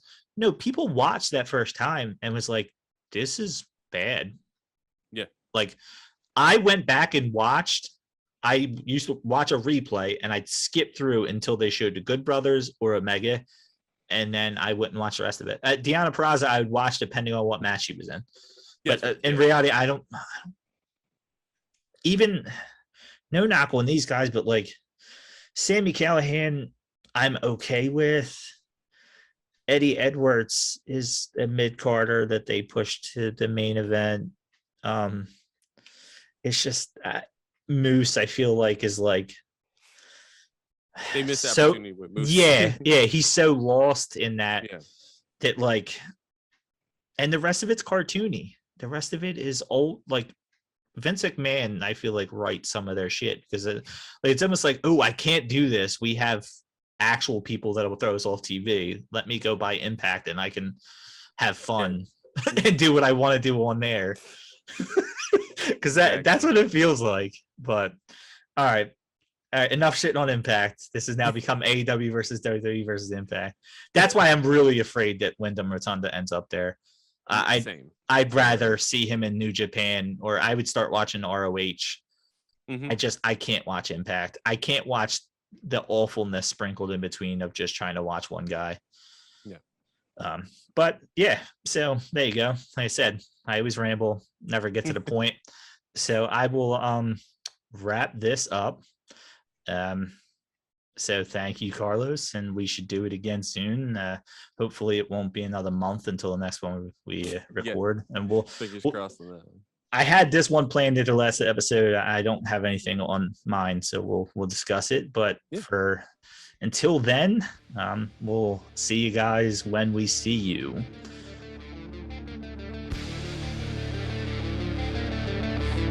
Miss you, Walt.